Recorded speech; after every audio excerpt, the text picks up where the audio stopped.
If you are selling GoHighLevel websites, then you need to watch this video till the end, because I'm about to teach you something very important that not only will save your websites, but if you implement these tricks that I'm about to show you, you can also charge way more. So, one of the most important things when it comes to GoHighLevel websites or websites in general is mobile responsiveness and the website's ability to adapt to different resolutions.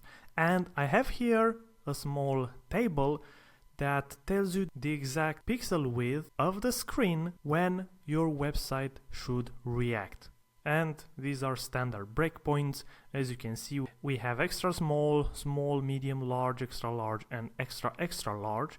But in this video, we are going to focus primarily on this small size, 767 pixels, because below this and below 575 pixels, we are talking about phone resolutions.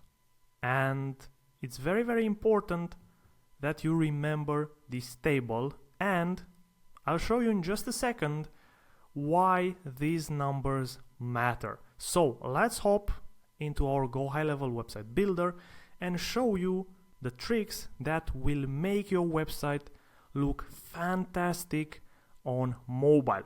So we're gonna start with some very easy things that you can implement today. And the first thing is the column and row resizing. These things are already implemented in GoHighLevel by default. So as you can see, we have two columns here, one with some text and one with some images. And if you go into mobile mode, as you can see, the column resizes and the row resizes, and the columns are now displayed vertically instead of horizontally, right? Those are some things that GoHighLevel already does for you, but in addition to this, because this is not enough in the majority of the cases, you need to manually intervene. And the first thing that you can do is very simple one: play around with the font size and size in general. So let's take this headline for example. If you go to general, as you can see, you have font size, let's say 100 pixels for desktop. If you go into mobile mode, as you can see, this one looks horrible on mobile because it uses the same font size as on desktop. So when you design a website, make sure that you also check from here the mobile font, and you can change it to, let's say, 32 pixels, and now it is properly sized for a mobile device, right? Remember that the majority of people who navigate on your client's website will come from mobile devices. So it's very important that you focus primarily on the mobile version of the website. If you go back to the desktop mode, as you can see, it keeps the same size as before, 100 pixels, and when you go back to mobile, you have a different size. Very simple. Of course, if you are more advanced, you can change from pixels to percent or other relative units which update dynamically based on the parent, based on the screen size, and so on. But for this tutorial, we are gonna keep it simple, right? And we're gonna use pixels. So very simple in this case. Now let's move on to another very simple trick that you can use for mobile devices. Let's say we have these two pictures here. We want this picture to be displayed on desktop, and for some reason we don't like how this one looks on mobile. I don't know why, but we don't like it. So on mobile, we want to display a different picture.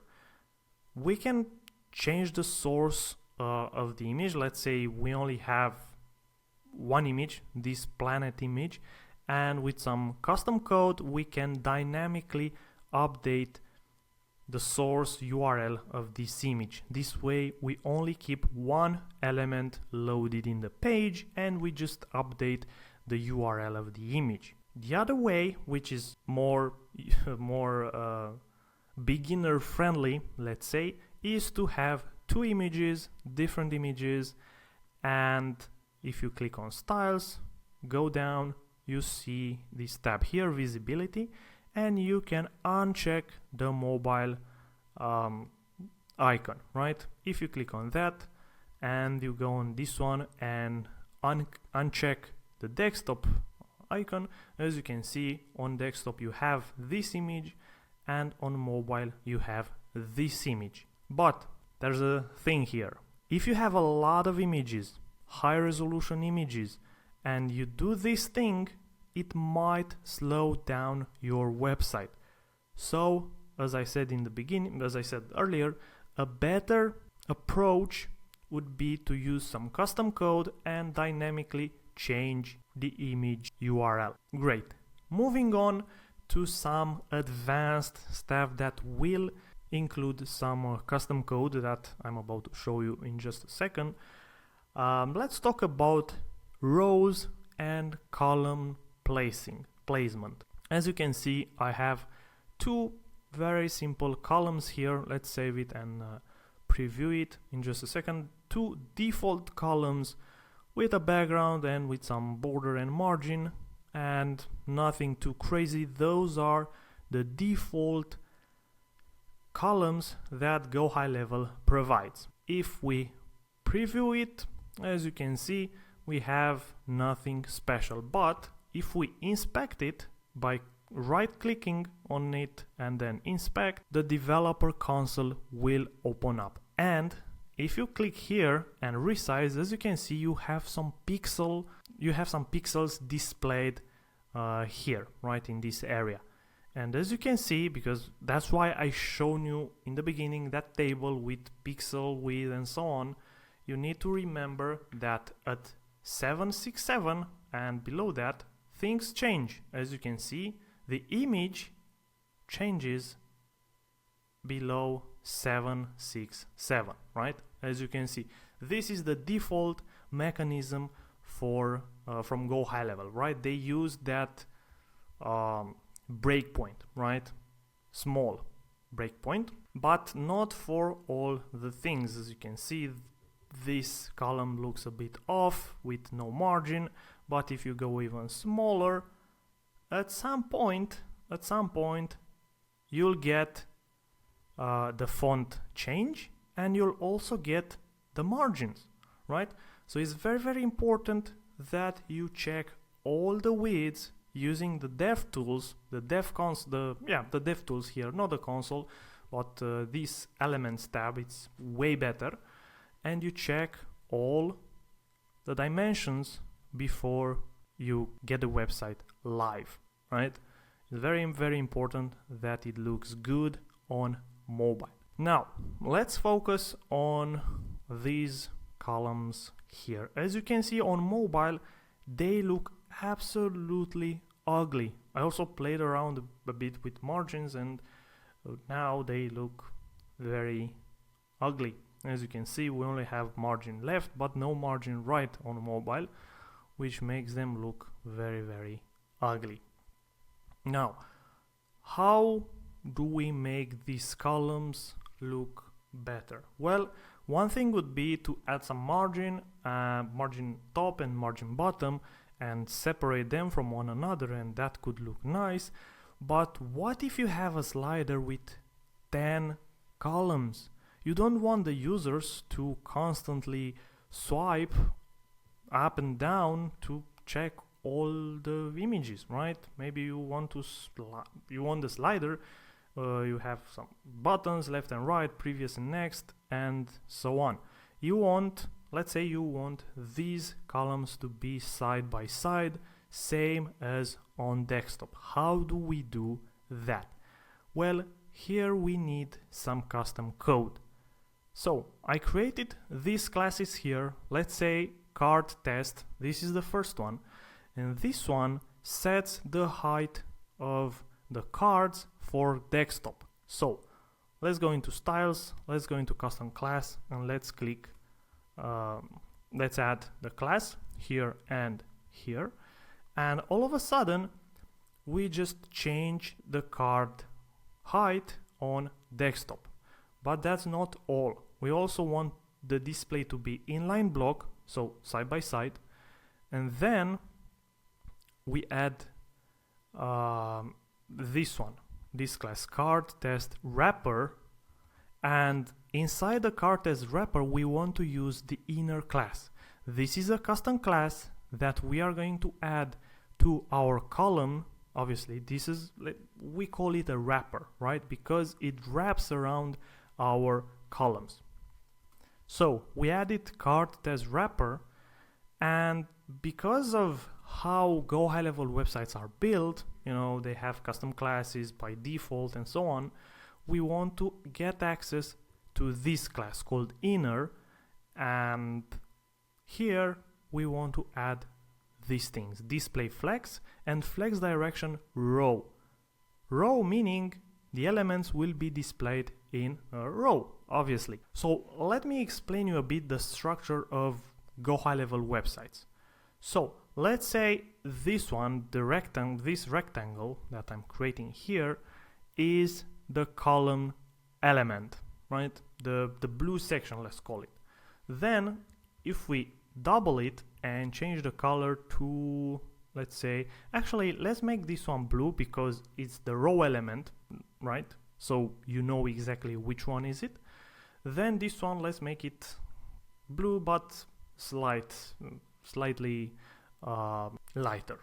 So this is the row that you have access to, right? And you can add custom classes, but behind what you see there is another element with class inner, and this element is inside our row element. And within this row element here we have our columns, right? So let's add them here, let's make them smaller, and let's make them purple because they are purple. So these are our columns that we have in our website, right? These ones. This is the blue one. We can't see the inner, but we can see this one.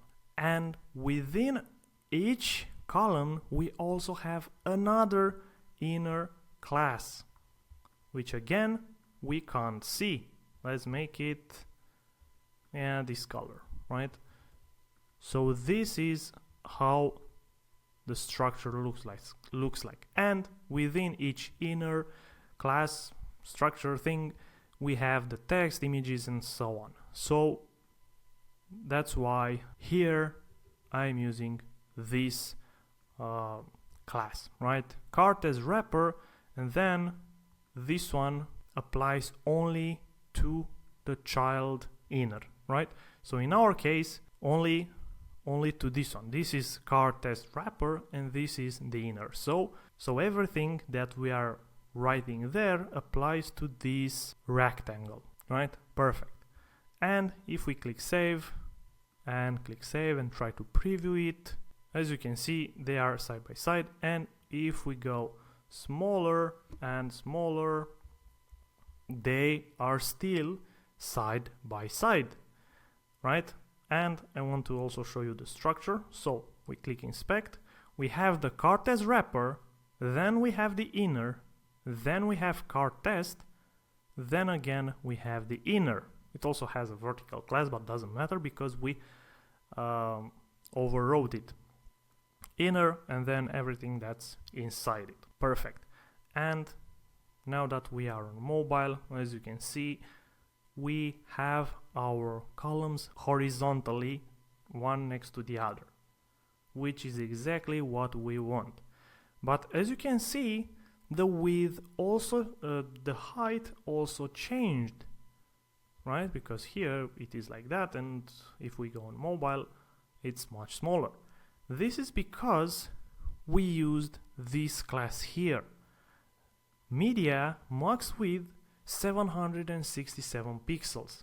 Remember the table that I shown you earlier? Well, we want some classes to be applied to our website only when the screen has a max width of 767 pixels. And as you can see, we added the card test class once again, but with a different height, right? Meaning that below 767 pixels, our cards, our columns, will have a height of 400 pixels, whereas above 767 pixels, our cards will have a height of 800 pixels. As you can see here, 800 pixels above 767 pixels, and if we go below it, as you can see, we have a height of 400 pixels, right? Because on mobile you don't want to have cards that are very big in height, right? You want them to be smaller. So this is exactly what that class does. Very nice, but of course you can play around with different classes like this one and try to optimize your website for all these breakpoints, because as you saw earlier, sometimes it looks off, right? For example, here on this dimension we have the large headline. I mean, here it looks kind of okay, but yeah, you can change it if you want. And one more thing that I noticed is that on mobile, so let's say first on desktop you want to set some margin here. You can just use this margin right and margin left. You can copy these attributes and paste them here, but below certain widths you can't use the same class because GoHighLevel overrides them with their own classes called ccolumn, and there is also one crow. So you need to check here in the def, check this one. We click inspect, and as you can see we have some strange classes called crow here or ccolumn or stuff like that, right? These are default classes from GoHighLevel that will override your margins, right? For example, if we remove this ccolumn and click save and then save again and then we preview, as you can see our margin doesn't look good in the middle because it's overwritten by ccolumn or crow. For example, this one here overrides the margins a bit, but this one is on the inner. So if we click on the card test itself, as you can see we have some ccolumn that overrides the margins, right? Ccolumn and also ccolumn, inner and crow. All these three override the margin. So we need to override the things that GoHighLevel overrode. That's why we use this class here, cardtest.cardtest.ccolumn. This way we overwrite what they already overrode. We click save and all of a sudden we have good margins. I know this is a bit complex, but it's very important if you create websites in GoHighLevel and you want to make more money and you want the actual websites to be used by your clients at their full capacity. Of course, you can add tons and tons of cool effects, custom codes and so on to these sections and to mobile versions of websites to look amazing, but if you don't want to code them from scratch, you can get my Notion doc from the link in the description, which contains tons and tons of cool effects that some of them also work on mobile. Of course, the hover effects don't work on mobile, but the others work and they look great. And I also have some other tutorials in there, advanced, like this one, that you are watching right now. Also, if you want to see exactly how to make a GoHighLevel website look like a $10,000 project, then watch this video.